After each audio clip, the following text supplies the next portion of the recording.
प्रखर, बेटा जल्दी से बाहर आ। तनुजा के ससुराल वाले फिर से उसे उसके मायके छोड़कर चले गए हैं। अभी अभी तेरी चाची का फोन आया था। पता नहीं क्या भाग्य है मेरी बेटी का। बार बार उसे इतनी परेशानियां झेलनी पड़ रही हैं। पता नहीं कैसे जालिम ससुराल वाले हैं। चल जल्दी चल, तनुजा के घर चलना है। कहकर तनुजा की ताई शांति देवी जल्दी से तनुजा के घर जाने के लिए तैयार होने लगी। तनुजा का घर ज्यादा दूर तो नहीं था। शांति देवी और प्रखर जल्दी ही तनुजा के घर के लिए निकल गए। तनुजा के घर पहुंचकर शांति देवी ने देखा तनुजा के माता पिता चुपचाप ड्राइंग रूम में गहन चिंतित मुद्रा में बैठे हुए हैं। शांति देवी ने पूछा, रमेश अब क्या हो गया? तनुजा फिर से वापस क्यों आ गई? शांति देवी के देवर और तनुजा के पिता रमेश ने बोला, पता नहीं भाभी कैसे घर में बेटी को ब्याह दिया। बहुत ही बेकार और निकृष्ट कोटि के लोग हैं। बात बात पर तनुजा के साथ अभद्र भाषा का प्रयोग करते हैं और बात बात पर उसे मायके छोड़कर चले जाते हैं। पता नहीं पढ़े लिखे हैं भी या सिर्फ पढ़े लिखे होने का दिखावा करते हैं। ऐसे गंदे लोगों के घर मेरी बेटी की शादी हो गई। मेरी तो समझ में नहीं आ रहा मैं क्या करूं। शांति देवी तनुजा को बहुत प्यार करती थी, बचपन से पाला था उसे। तनुजा को कष्ट उनसे बर्दाश्त नहीं हो रहा था।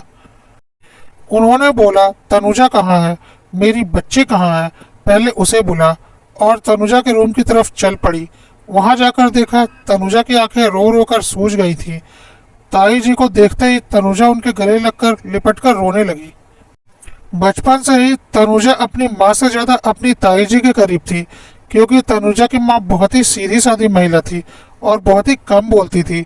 पर ताई जी बहुत तेज तर्रार महिला थी और तनुजा के साथ बहुत ही अच्छा वक्त बिताती थी। इसलिए तनुजा से ज्यादा करीब थी ताई जी। ताई जी की कोई बेटी नहीं थी। उन्होंने तनुजा को अपनी बेटी की तरह पाला था। तनुजा की हालत देखकर ताई जी शांति देवी को भी रोना आ गया। उन्होंने बोला, अरे बेटा, तू उन जालिम लोगों के लिए अपने आंसू क्यों बेकार कर रही है? वह लोग इस लायक है ही नहीं कि तू उनके लिए आंसू बहाए। चल बता जल्दी से क्या हुआ है?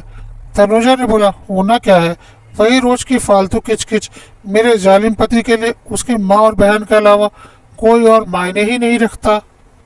माँ और बेटा बार बार मेरे साथ गाली गलौज करते हैं। ऐसे जाहिल लोग हैं कि आपको क्या बताऊं। लगता ही नहीं कि यह पढ़े लिखे सभ्य समाज के लोग हैं। शांति देवी ने बोला, क्या बोला उन्होंने? तनुजा ने बोला, मेरे पति का कहना है मुझे उसकी माँ से बात करने की तमीज नहीं, इसलिए मुझे मायके छोड़कर चला गया। हर वक्त मुझे उसकी माँ और बहन गालियां देती रहती हैं। उन्हें बहुत तमीज है मुझसे बात करने की, और मेरा पति तो उनकी मुट्ठी में है। वह जैसा बोलती है वही उसे सुनाई पड़ता है। बहुत ही बेकार आदमी है। इस बार तो उसने मेरे ऊपर हाथ भी उठा दिया। शांति देवी ने यह सुनकर बहुत जोर का गुस्सा किया। अच्छा, उस कुत्ते की इतनी हिम्मत कि मेरी बेटी के ऊपर हाथ उठाया? और क्या सिखाया मैंने बचपन से तुझे? उस आदमी ने तेरे ऊपर हाथ उठाया और तूने चुपचाप सहन कर लिया। तुझे इसका माकूल जवाब वहीं पर देना चाहिए था। बचपन से तुझे इतना कुछ सिखाया और तू बन गई अपनी माँ जैसी। तनुजा ने बोला, माँ जैसी मतलब? शांति देवी ने बोला, बिल्कुल अपनी माँ जैसी। और तनुजा को बाहर उसकी माँ के पास लेकर आ गई और बोला, तेरी बेटी आज तेरी जैसी ही बन गई। बचपन से इसे मैंने पाला और सोचा इसे अपने जैसी बनाऊंगी, लेकिन देख आज इसने अपने पति की मार खाकर चुपचाप वहां से चली आई और दिखा दिया यह तेरी ही पैदाइश है। तनुजा कभी अपने ताई जी की ओर और कभी अपनी माँ की ओर देख रही थी। तनुजा की ताई जी ने बोला, हाँ सही बोल रही हूँ। यह जो तेरी माँ है ना, पूछ इसका क्या हाल था जब यहाँ ब्याह कर आई थी। ब्याह कर आने के बाद तुझे शायद पता नहीं, तेरी दादी यानी कि हमारी सासू माँ बहुत ही तेज तर्रार औरत थी और बहुओं को बहुत दबा कर रखती थी। मैं तो शुरू से ही तेज तर्रार थी, इसलिए मुझ पर तो उनका हुक्म नहीं चला था।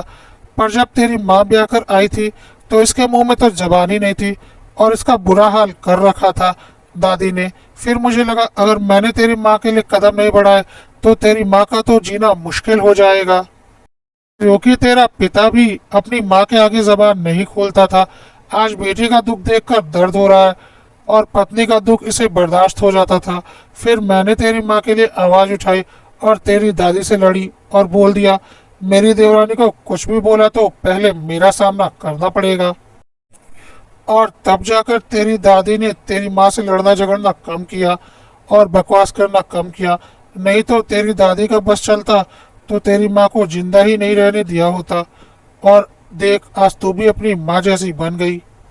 तुझे मैंने पाला है बेटा, अपने जैसा बनाने की पूरी कोशिश की है। बचपन से देखा है तूने अपनी ताई जी को। किसी की हिम्मत है मुझे कुछ बोल देने की? मेरी जैसी बन जा। अगर तेरा पति एक बोले तो उसे चार जवाब दे। ईंट का जवाब पत्थर से देना सीख। तेरे ससुराल वालों की इतनी हिम्मत कि तेरे ऊपर हाथ उठाए, हाथ तोड़कर दूसरे हाथ में रख दे। यदि कोई प्यार दे तो उसका जवाब प्यार से देना चाहिए, लेकिन यदि कोई तिरस्कार दे तो उसका जवाब दुगने तिरस्कार से देना चाहिए। बचपन से तुझे यही शिक्षा दी थी। जब तक तू अपनी कद्र खुद नहीं करेगी, कोई तेरी कद्र नहीं करने वाला। मत बन अपनी माँ जैसी, क्योंकि जरूरी नहीं तेरी माँ को तो एक जेठानी मिल गई, तुझे भी कोई देवरानी या जेठानी मिल जाए तुझे संभालने वाली। तुझे अपनी लड़ाई खुद लड़नी पड़ेगी। तनुजा ने बोला, ताई जी आप सही बोल रही हो। मैंने उनकी बहुत बकवास सुन ली, लेकिन कभी जवाब नहीं दिया। पता नहीं क्यों मन में एक अजीब सा डर लगता था, लेकिन अब नहीं। अब मैं उन्हें ईंट का जवाब पत्थर से दूंगी। शाबाश बेटा, यही तो मैं चाहती थी। देख तेरे बाप को कैसा उदास बैठा है, जैसे कितनी बड़ी बात हो गई। अरे तेरी बेटी को मैंने पाला है। देख अपने ससुराल वालों को कैसे सीधा करेगी, जैसे हमारी सासू माँ को मैंने सीधा किया था। तुझे याद होगा ना देवर जी, कहकर शांति देवी हंसने लगी। शांति देवी ने फिर तनुजा से बोला, देख तनुजा, तू जब तक चुप रहेगी तेरे ससुराल वाले तेरे ऊपर हावी रहेंगे। इसलिए जल्दी से जल्दी उन्हें उनकी बातों का माकूल जवाब देना सीख। और यदि वह गलती से भी तेरे ऊपर दोबारा हाथ उठाते हैं तो तू भी पीछे मत रहना। देख बेटा, रिश्ते निभाने तो जरूरी होते हैं और थोड़ा बहुत ऊंच नीच करके रिश्ते निभाने भी चाहिए, लेकिन यदि रिश्ते बोझ बन जाए और जबरदस्ती निभाने पड़े तो वैसे रिश्तों को जबरदस्ती खींचने से कोई फायदा नहीं। तेरे ससुराल वालों पर हम भरोसा नहीं कर सकते। क्या पता कल को तेरे साथ कुछ बहुत बुरा कर दे, इसलिए एक बार और कोशिश करके देख ले। पर यदि कुछ ऊंच नीच होती है तो हम जरूर उस रिश्ते से तुझे आज़ाद करवा देंगे। समाज के डर से हम अपनी बेटी की जान खतरे में थोड़ी ना डालेंगे। हम सब तेरे साथ हैं, देख लेंगे वह क्या कर लेंगे। अब मैं जैसा बोलती हूँ वैसा करना। इन लोगों को सबक सिखाना बहुत जरूरी है। समझ क्या रखा है इन लोगों ने, इन्हें इनकी औकात ना दिखाई तो मेरा नाम शांति देवी नहीं। तनुजा ने बोला, आप क्या करने वाली हैं? शांति देवी ने बोला, बस तू देखती जा और आराम से अभी 10-12 दिन अपने मायके में रहा। कोई ज़रूरत नहीं अपने ससुराल वालों को फ़ोन करने की, बल्कि मैं तो कहती हूँ मेरे घर चल, नहीं तो तेरी माँ फिर तुझे अपने जैसा बनाकर रख देगी। मेरे घर चल, तुझे अच्छी अच्छी बातें सिखाऊंगी और ऐसे जालिमों का सामना कैसे किया जाता है और कैसे इन्हें सीधा किया जाता है। क्यों देवरानी, सही कह रही हूँ ना? तनुजा की माँ ने बोला, जैसा आपको ठीक लगे दीदी, मेरी तो कुछ समझ में नहीं आ रहा। मैं तो खुद आपके भरोसे ही बैठी हुई हूँ। शांति देवी ने कहा, सामान पैक कर ले, तेरी माँ से कुछ नहीं होने वाला। मेरे घर चल, सब कुछ ठीक करती हूँ मैं। और तनुजा अपनी ताई जी के साथ उनके घर चली गई। एक सप्ताह अच्छे से आराम किया और एक सप्ताह बाद उसके ससुराल से फोन आ रहा था कि वापस कब आएगी। तनुजा ने बोला, मैं क्यों वापस आऊँ? क्या मैं अपने मन से आई थी? तुम मुझे छोड़कर गए थे, अब जब तुम मुझे लेने आओगे तभी मैं आऊंगी। ससुराल वालों ने बोला, इतना घमंड? अगर हम तुझे लेने नहीं आए तो क्या जिंदगी भर मायके में ही पड़ी रहेगी? तो तनुजा ने बोला, बिल्कुल, मैं मेरे मायके वालों के लिए कोई बोझ थोड़ी ना हूँ। फोन शांति देवी ने अपने हाथों में ले लिया और बोला, मैं शांति देवी बोल रही हूँ, तनुजा की ताई। जरा अपनी मम्मी से बात करवाओ। तनुजा के पति ने बोला, मम्मी से बात करके आप क्या करेंगी? शांति देवी ने बोला, तो क्या तुमसे बात करूं? तो बोलो, मैं तुमसे बात करने को तैयार हूं, क्योंकि मैं तनुजा की मम्मी नहीं ताई हूं। तुम लोगों को शायद मेरे बारे में पता नहीं है। तुम लोग जितने टेढ़े हो ना, उसकी 10 गुना ज्यादा टेढ़ी मैं हूँ। तो मेरे से तो उलझना तुम लोगों को भारी पड़ जाएगा, यह बात याद रखना। और शायद तुम्हें पता नहीं, तनुजा मेरी बेटी है, मैंने उसे बचपन से पाला है। भले ही मैंने उसे जन्म नहीं दिया, तो तुम्हें लगता है कि मैं तनुजा का दुख देख पाऊंगी? तनुजा के पति ने अपनी माँ को फोन पकड़ा दिया। उसे लगा कि मेरी माँ शांति देवी को अच्छा जवाब दे सकती है।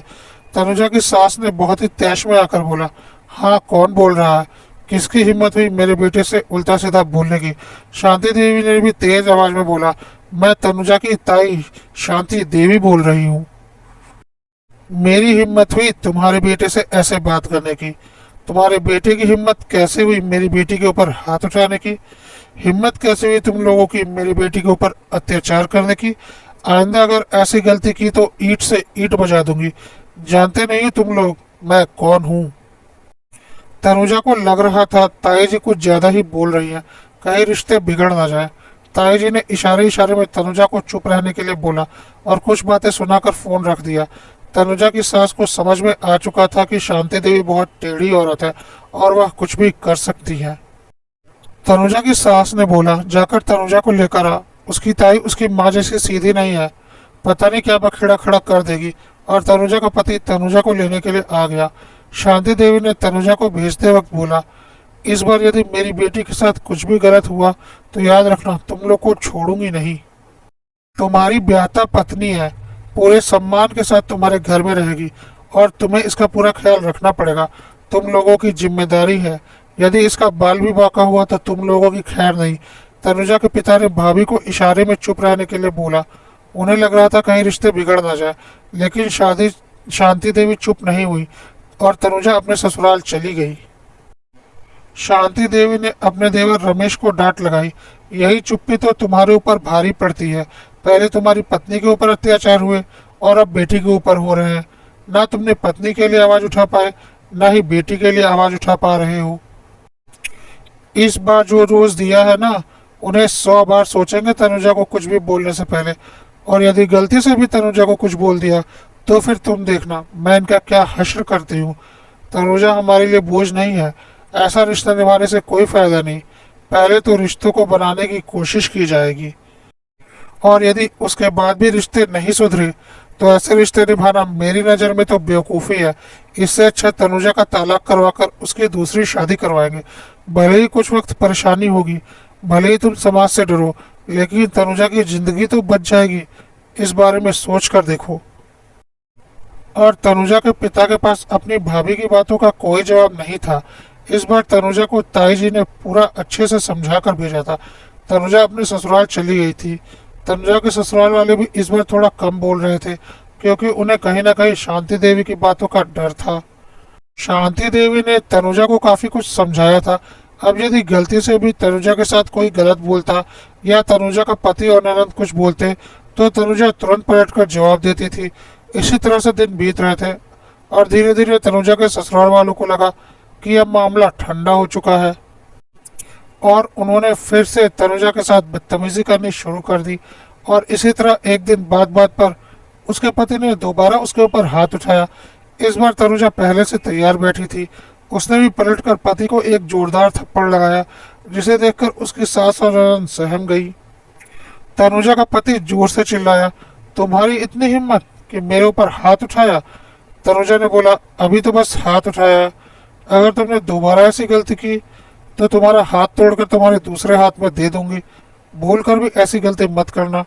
तनुजा की सास ने चिल्लाया, मेरे बेटे के ऊपर हाथ उठाने की तेरी हिम्मत कैसे हुई? तो तनुजा ने भी दुगनी आवाज में चिल्लाया, अभी तो आपने बेटे के ऊपर हाथ उठाया। अगर आपने अपने में सुधार नहीं लाया तो आपकी भी खैर नहीं और आपकी बेटी की भी खैर नहीं। तनुजा का यह रौद्र रूप देखकर उसकी सास, ननद और पति को समझ में आ गया कि यह पहले वाली तनुजा नहीं है और उस टाइम वह चुपचाप वहां से चले गए। उन्हें यह बात बर्दाश्त ही नहीं हो रही थी कि तनुजा ने उन्हें उनके किए का अच्छा जवाब दिया है। तनुजा की सास ने बोला, इसका कुछ तो करना पड़ेगा। तनुजा की ननद ने भी बोला, और क्या हिम्मत कैसे हुई भैया के ऊपर हाथ उठाने की? है क्या वाह, इस घर की बहू तो है, चुपचाप इस घर में काम करे और 2 रोटी खाए। खुद को इस घर की मालकिन समझ लिया है, इसका तो कुछ इंतजाम करना ही पड़ेगा। पर इसकी ताई का ही डर है, पता नहीं क्या बवाल करेगी।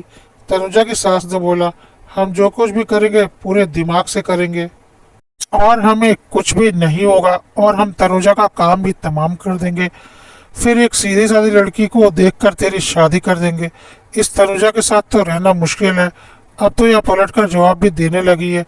कुछ प्लान तो बनाना पड़ेगा इसे रास्ते का से हटाने का। और तीनों मिलकर डिस्कशन करने लगे। एक हफ्ते बाद घर में पुलिस आई और तनुजा की सास और ननद और पति को गिरफ्तार कर लिया। तनुजा की सास, ननद और पति को कुछ भी समझ में नहीं आ रहा था। पुलिस ने बोला, हम तुम्हें तनुजा को मारने की साजिश करने के इल्जाम में गिरफ्तार कर रहे हैं। तो उसके ससुराल वालों ने बोला, यह कैसी बातें कर रहे हैं? तनुजा तो ठीक ठाक आपके सामने खड़ी है। हाँ, मैं ठीक ठाक उनके सामने खड़ी हूँ, पर तुम लोगों की साजिश से बच गई हूँ। लेकिन तुम लोगों के सारे साजिश की पोल पट्टी इन लोगों तक पहुंच चुकी है। तब तक तनुजा की ताई जी शांति देवी भी आ गई और तनुजा के पति को एक जोरदार थप्पड़ लगाया और बोला, हिम्मत कैसे हुई मेरी बेटी के साथ ऐसा करने की, मेरी बेटी की जान लेने की कोशिश करने की? तनुजा के पति ने बोला, यह आप क्या बोल रही हैं? शांति देवी ने बोला, बेवकूफ़, तू जिस स्कूल में पढ़ता है ना, मैं उस स्कूल की हेडमास्टर हूँ। तुझे क्या लगा मैंने तनुजा को ऐसे ही तुम लोगों के पास भेज दिया है? तुम लोगों ने 3 बार तनुजा को मायके छोड़ा था, मैं तभी समझ गई थी तुम लोग बहुत नीच लोग हो और तुम्हारे साथ तो मैं मेरी बेटी को रहने नहीं दूंगी। पर फिर भी मैं तुम्हें एक मौका देकर देखना चाहती थी और तुम लोगों को देख लिया कि तुम सुधरने वाले नहीं हो। तुम्हारी जगह घर में नहीं जेल में है। तुम्हें क्या लगा मैं मेरी बेटी की सुरक्षा के बारे में नहीं सोचूंगी? तनुजा के ससुराल वालों को अभी भी कुछ समझ में नहीं आ रहा था, तो तनुजा की ताई ने अपने मोबाइल में कुछ रिकॉर्डिंग दिखा दी। रिकॉर्डिंग में तनुजा के पति और सास मिलकर एक हाई वोल्टेज करंट वाली वायर को जमीन पर रख दिया था और जमीन पर पानी गिरा दिया था और स्विच ऑन कर दिया था। और यह वही रास्ता था जिस रास्ते से तनुजा आती जाती थी। उसे मारने की पूरी प्लानिंग की गई थी और यह एक नेचुरल डेथ है यह दिखाने के लिए यह दिमाग लगाया गया था। पर यह सारी रिकॉर्डिंग इनके पास कैसे पहुंची, यह सोचकर तनुजा का पति हैरान हो रहा था। शांति देवी ने बोला, तुम लोगों की नीयत मैं बहुत अच्छे से जानती थी, इसलिए मैंने तनुजा को सिखाकर भेजा था कि जिस दिन भी घर में कोई नहीं होगा मुझे कॉल करे। तब तक प्रखर, तनुजा का भाई, भी आ गया और उसने भी तनुजा के पति को 2-4 थप्पड़ लगाए और बोला, हिम्मत कैसे हुई तनुजा को मारने की कोशिश करने की? तुझे तो मैं जिंदगी भर जेल में सड़ाऊंगा। तो शांति देवी ने बोला, तुझे पता है प्रखर क्या काम करता है? प्रखर सीसीटीवी कैमरे इंस्टॉल करता है। और क्या अपनी बहन के घर में ही नहीं कर पाएगा? एक दिन तुम तीनों माँ बेटा बेटी बहन सब पार्टी में गए थे, तनुजा को लेकर नहीं गए थे। तनुजा को तो बस यही मौका चाहिए था। उसने तुरंत प्रखर को फोन लगाया था और प्रखर ने तुम्हारे पूरे घर में सीसीटीवी कैमरा इंस्टॉल किया था। तुम लोगों के आने से पहले ही सब कुछ करके जा चुका था और तुम्हें कुछ पता नहीं चला। और सारे कैमरे हिडन कैमरे थे जो कि तुम्हें नहीं दिखने वाले, और दिखेंगे भी तो तब ना जब तुम घर का कोई काम करोगे। काम तो सारे तनुजा करती थी और मैंने इसका एक्सेस अपने मोबाइल पर भी ले रखा था। तनुजा को तो पता भी नहीं था कि तुम लोगों ने इसे मारने के लिए इतना इंतजाम कर रखा है, क्योंकि उसने तो अपना मोबाइल देखा भी नहीं था। लेकिन मैंने समय पर देख लिया था और तनुजा को कॉल करके वहां से जाने के लिए मना कर दिया था कि तू उस साइड नहीं जाएगी। वहां तुझे मारने के लिए बिजली की तारें बिछाई गई हैं और पानी भी गिराया गया है।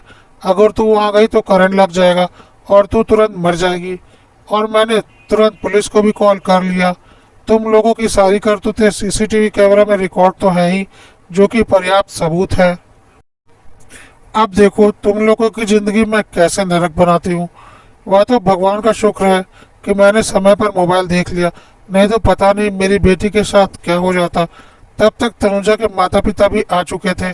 आज तनुजा के पिता को बहुत गुस्सा आया था।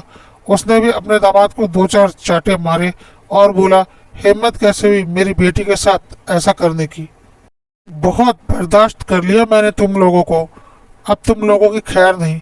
तुम लोगों की सारी जिंदगी अब जेल में बीतेगी। शांति देवी ने तनुजा की माँ की ओर देखा और बोला, देवरानी आज भी तुम खामोश रहोगी? अपने लिए ना सही अपनी बेटी के लिए भी आवाज नहीं उठाओगी? तनुजा की माँ को आज शांति देवी की बातें अंगारों की तरह लग रही थी। तनुजा की माँ ने आव देखा ना ताव, सीधा तनुजा की सास के पास गई और अपनी चप्पल खोलकर उसे मारना शुरू किया। उसकी ननद ने कुछ बोलना चाहा तो उसे भी दो चप्पल लगाया। शांति देवी ने बोला, वाह, यह हुई ना मेरी देवरानी वाली बात। उसके बाद तनुजा की माँ तनुजा को गले लगाकर रोने लगी और बोली, बेटा तू ठीक है ना? तुझे कुछ हुआ तो नहीं? नहीं माँ, मैं ठीक हूँ। तनुजा के पिता ने बोला, माँ बाप समाज के डर से बेटी को ऐसे जालिम घरों में बार बार भेज देते हैं। गलती से अगर गलत घर में शादी हो गई तो इसका यह मतलब नहीं कि वह शादी निभानी जरूरी है। क्या फायदा ऐसी शादी निभाकर, चाहे उनकी बेटियों की जान ही चली जाए, कोई जरूरत नहीं। इनकी तो सारी जिंदगी अब जेल में ही कटनी है, पर हम तेरा तलाक करवा कर तेरी दूसरी शादी करवाएंगे।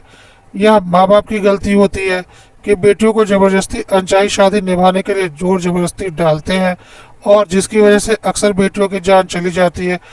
अरे जिस बेटी को पाल पोस कर इतना बड़ा किया है, उसकी जान जाने का तुम्हें दुख नहीं होता? समाज के डर से उसे जबरदस्ती के रिश्ते में क्यों बांधना? मुझे किसी समाज का कोई डर नहीं। मेरी बेटी अब इस जालिम रिश्ते में नहीं रहेगी। इनका तो जो होगा वह होगा। मैं मेरी बेटी को इस अनचाहे रिश्ते से तलाक करवा कर ही रहूंगा। शांति देवी और प्रखर ने बोला, आज आप लोगों को जीवन की सच्चाई समझ में आई और समाज का डर कुछ नहीं होता, बल्कि हमारी अपनी औलाद, हमारा परिवार ही सब कुछ होता है। जरूरत पड़ने पर यही हमारे काम आते हैं, ना कि समाज। समाज का तो काम ही है, आप अच्छा करो तब भी बोलेंगे, आप बुरा करो तब भी बोलेंगे। तनुजा के पिता ने शांति देवी से बोला, तनुजा का साथ देने के लिए मैं जिंदगी भर आपका शुक्रगुजार रहूंगा। शांति देवी ने बोला, अच्छा, मैंने मेरी बेटी का साथ दिया, इसके लिए तू मेरा जिंदगी भर शुक्रगुजार रहेगा? वाह रमेश, क्या बात कही। यह मत भूल, तनुजा मेरी बेटी है और तुम दोनों से ज्यादा हक मेरा है तनुजा पर। तनुजा के माता पिता ने बोला, हाँ भाभी, तनुजा आपकी ही बेटी है, सही मायने में आप ही तनुजा की माँ हो। कहकर शांति देवी को तनुजा की माँ ने गले से लगा लिया।